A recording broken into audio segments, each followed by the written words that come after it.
की सेना ने 3.5 साल के युद्ध में सबसे खतरनाक अटैक की तैयारी शुरू कर दी है। रूस इस बार यूक्रेन पर नहीं बल्कि नेटो पर सबसे बड़े हमले के लिए खुद को आजमा रहा है। पहला वीडियो ये है टुपोलेव 22, रूस का सुपरसोनिक न्यूक्लियर बॉम्बर। ये विमान टेक ऑफ करता है और फिर हजारों फीट की ऊंचाई पर पहुंचने के बाद इस विमान के कमांडर को ऑर्डर मिलता है। फौरन वो बटन दबाता है और टुपोलेव 22 की बेली में बॉम्बिंग बे खुल जाता है। उसमें से निकलता है सैकड़ों पाउंड का बम। मिशन कामयाब कहा जाता है। यह है दूसरा वीडियो। इस वीडियो में पुतिन निकालते हैं अपना सबसे बेहतरीन डिफेंस सिस्टम जो दुश्मन के जंगी जहाजों के चीथड़े उड़ा सकता है। यह है बैस्टियन कोस्टल डिफेंस सिस्टम। काला सागर के आसपास नेटो को वार्निंग देने के लिए बैस्टियन मिसाइल फायर करने की तैयारी शुरू हो जाती है और फिर एक नहीं, दो नहीं, कई लॉन्चरों से मिसाइल फायर की जाती है। हर एंगल से देखिए, ये मिसाइल कई बार यूक्रेन पर हमला कर चुकी है। इस मिसाइल की रेंज है 300 किलोमीटर, यानी रूस के तट के आसपास दुश्मन का जहाज 300 किलोमीटर के दायरे में आया तो उसके चीथड़े उड़ जाएंगे। ये सुपरसोनिक क्रूज मिसाइल सिस्टम रूस का सबसे बेहतरीन कोस्टल डिफेंस सिस्टम और पुतिन ने इस मिसाइल सिस्टम को रूस के हर समुद्री तट पर तैनात किया हुआ है। रूस और बेलारूस का ज़ापद युद्धाभ्यास नेटो को एड़ी से कुचलने की तैयारी कहा जा रहा है। बेलारूस और पोलैंड बॉर्डर पर टैंकों की हरकत ने पूरे नेटो को डरा दिया है। क्या यूक्रेन के बाद पोलैंड का नंबर आने वाला है? पुतिन की फायर पावर का ट्रेलर देखकर लंदन से लेकर पेरिस और बर्लिन से लेकर वॉशिंगटन डीसी तक कोहराम मचा हुआ है। रूस के परमाणु बमवर्षक बता रहे हैं कि पुतिन का इरादा क्या है। आक्रामक रूस ने खुद को बचाने के लिए भी पूरी तैयारी कर ली है। 2022 में ज़ापद युद्धाभ्यास के जरिए पुतिन अपनी फौज को यूक्रेन के बॉर्डर पर ले आए थे। इस युद्धाभ्यास के बाद ही रूस ने यूक्रेन पर हमला बोला था। अब पोलैंड के बॉर्डर पर इस युद्धाभ्यास ने नेटो के रोंगटे खड़े कर दिए हैं। बेलारूस और पोलैंड बॉर्डर पर सेना की हर गतिविधियों को नेटो बहुत करीब से देख रहा है। लेकिन एक खबर है जिसने फ्रांस के राष्ट्रपति इमैनुअल मैक्रोन, ब्रिटेन के प्रधानमंत्री कीर स्टारमर और जर्मन चांसलर फ्रेडरिक मर्ज के होश उड़ा दिए हैं। इस युद्धाभ्यास को लेकर नेटो को डराने वाली बड़ी खबर पुतिन के सबसे भरोसेमंद साथी बेलारूस के राष्ट्रपति अलेक्जेंडर लुकाशेंको ने भेजी है। बेलारूस ने पोलैंड बॉर्डर पर बड़ा खेल कर दिया है। पोलैंड से लगी सीमा से 250 किलोमीटर दूर बेलारूस ने सीक्रेट मिलिट्री अड्डे बनाने शुरू कर दिए हैं। बताया जा रहा है कि बेलारूस में ये अड्डे अंडरग्राउंड बनाए गए हैं और इस जगह को रूस का मिसाइल गोदाम बनाया जा रहा है ताकि उसमें बैलिस्टिक और परमाणु मिसाइलों को रखा जा सके। मतलब साफ है कि बेलारूस में रूस की परमाणु मिसाइलों का लॉन्च पैड तैयार हो रहा है। सबसे डराने वाली खबर इससे भी आगे की है। एक सैटेलाइट इमेज में दावा किया जा रहा है कि पुतिन की मिसाइलों का एक बड़ा अड्डा बेलारूस की राजधानी मिन्स्क से 60 किलोमीटर दूर है। ये जगह पोलैंड बॉर्डर से 245 किलोमीटर दूर है और ये वो अड्डा है जहां पर सोवियत संघ के दौर में परमाणु हथियार रखे जाते थे।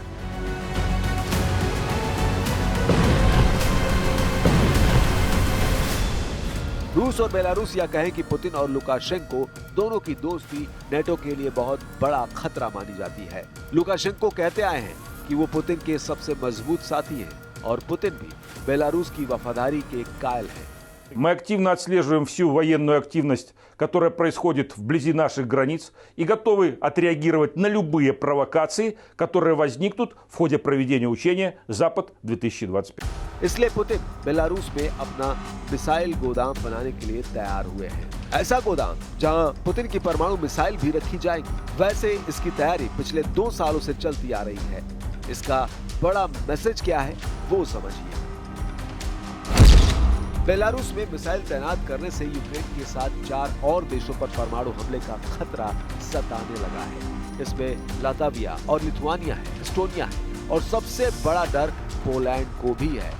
इन सभी देशों तक इस्कंदर जैसी छोटी दूरी के मिसाइल से हमला किया जा सकता है। यानी पुतिन ने बेलारूस में मिसाइल ट्रांसफर करके अपने कई दुश्मनों को एक साथ साधने की कोशिश की है। बेलारूस में तैनात की जाने वाली रशियन मिसाइलों में बड़ा नाम ओरेश्निक का आ रहा है। ओरेश्निक एक गैर परमाणु मिसाइल है, लेकिन पुतिन की गेम चेंजर मिसाइल कही जाती है। ओरेश्निक वो मिसाइल है जिससे पुतिन पूरे यूरोप को 20 मिनट के अंदर तबाह करने की ताकत रखते हैं। इस मिसाइल को लेकर कीव से लेकर लंदन और बर्लिन से लेकर वॉशिंगटन डीसी तक खलबली मच गई है। कहा जा रहा है कि 4000 डिग्री में यूक्रेन को जलाने के लिए एक बार फिर तैयार हो चुका है रूस, और बेलारूस के रास्ते यूरोप की बारी भी आ सकती है। पुतिन की 4000 डिग्री सेल्सियस वाली भट्टी तैयार है। यही वजह है कि 4000 डिग्री में नेटो को जलाने का बहुत बड़ा मिशन लॉन्च हो सकता है। पुतिन की बहुत ही खतरनाक बैलिस्टिक मिसाइल 4000 डिग्री वाला हमला करती है। इसके हमले के बाद ऐसी गर्मी पैदा होती है कि सब कुछ भाप बन जाता है। पुतिन की ओरेश्निक एक परमाणु मिसाइल है, लेकिन अभी इसे एटम बम से लैस नहीं किया गया है। 21 नवंबर 2024 को यूक्रेन पर जब ये मिसाइल गिरी थी, तब इसके वॉरहेड कैसे एक के बाद एक डिप्रो शहर पर फटे, पुतिन बार-बार बता रहे हैं कि अब यूरोप की खैर नहीं। Если нужно будет, мы увидим, что требуется применение более мощного оружия средней дальности, мы, конечно, его используем. Но мы не спешим, у нас ведь это не секрет, да мы не скрываем. И я говорил, у нас пока немного этих систем орешник. Они у нас есть. И не одна система. Но мы не спешим их применять, потому что это оружие мощное, оно предназначено для решения определенных задач. यूक्रेन की फौज को घेरने वाले पुतिन अब पूरे यूरोप को मिट्टी में मिलाना चाहते हैं। यही वजह है कि नेटो ये मानकर चल रहा है कि पुतिन ने अपने परमाणु बम बेलारूस में ट्रांसफर करना शुरू कर दिया है। पुतिन अपने टैक्टिकल न्यूक्लियर वेपन 3 रास्तों के जरिए बेलारूस पहुंचा रहे हैं। पहला है हवाई रूट, यानी ट्रांसपोर्ट जेट के जरिए ये बम बेलारूस पहुंचाए जा सकते हैं। दूसरा रूट रेलवे का है, यानी ट्रैक के जरिए पुतिन अपना बम बेलारूस में रख सकते हैं। और तीसरा रास्ता सड़क के जरिए, यानी बड़े सुरक्षित ट्रक में रखकर ये बम बेलारूस पहुंचाए जा सकते हैं।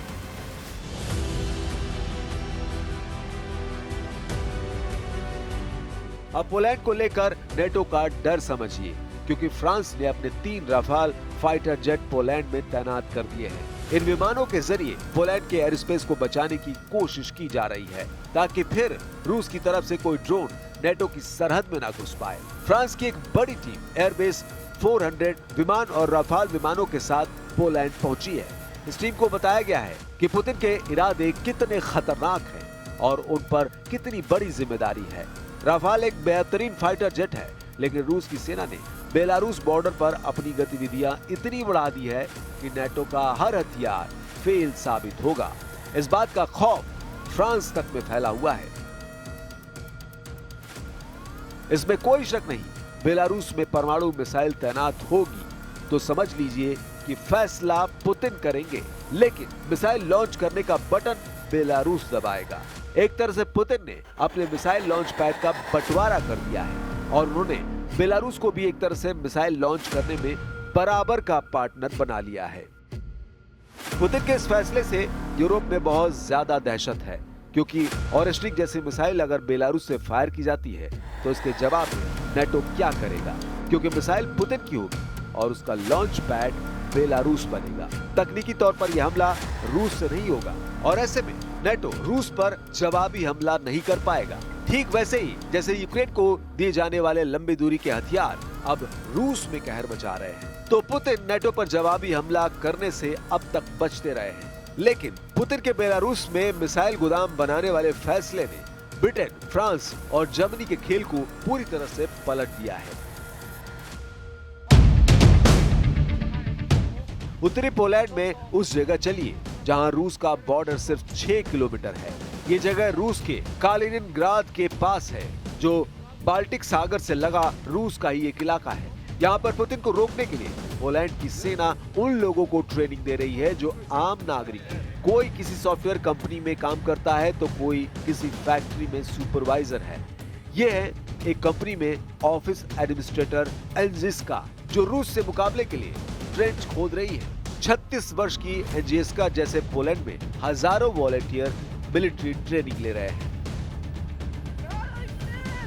W moim marzeniu zawsze było wstąpić do wojska, ale jakoś jak byłam młodsza, bo ja tutaj już jestem troszeczkę starsza niż wszyscy uczestnicy, no to jakoś tak miałam może trochę strach, a potem przyszło małżeństwo, dzieci. Poland ने अपना रक्षा budget 5% कर दिया है। नए हथियार खरीदे जा रहे हैं और आम लोगों को फौज की ट्रेनिंग दी जा रही है। पोलैंड बता रहा है कि वो युद्ध के लिए तैयार है, क्योंकि यूक्रेन के बाद उसे अपना नंबर साफ नजर आ रहा है। पोलैंड में 2022 में 16,000 आम लोगों ने मिलिट्री ट्रेनिंग ली थी। 2025 में ये तादाद 40,000 पार कर सकती है। इससे अंदाजा लगाइए कि रूस से लड़ने के लिए पोलैंड किस लेवल पर तैयारी कर रहा है। Natomiast samo założenie, że Polska samodzielnie jest w stanie się obronić, tak, jest to możliwe, bo widzimy przykład Ukrainy. Na pewno, tak jak powiedziałem, przy wsparciu sojuszniczym NATO konflikt prawdopodobnie byłby krótszy.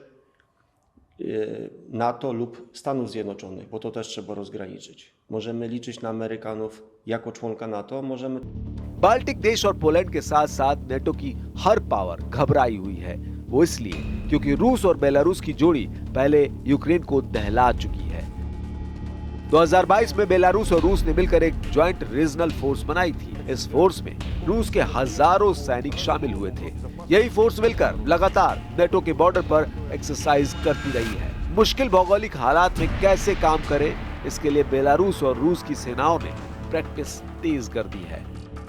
Сразу хочу предостеречь от лишних инсинуаций и ложных обвинений. Все мероприятия, которые мы проводим, проводятся на значительном удалении от наших южных и западных границ. Более того, наше учение не направлено против какой-то конкретной страны и стран и является мероприятием подготовки к выполнению задач по предназначению.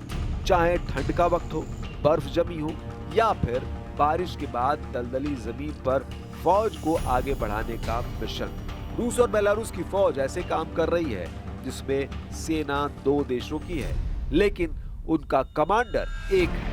अब सर्दी आने से पहले रोम के खतरनाक मोर्चे को ध्वस्त करने के लिए दोनों देश लगातार तैयारी कर रहे हैं।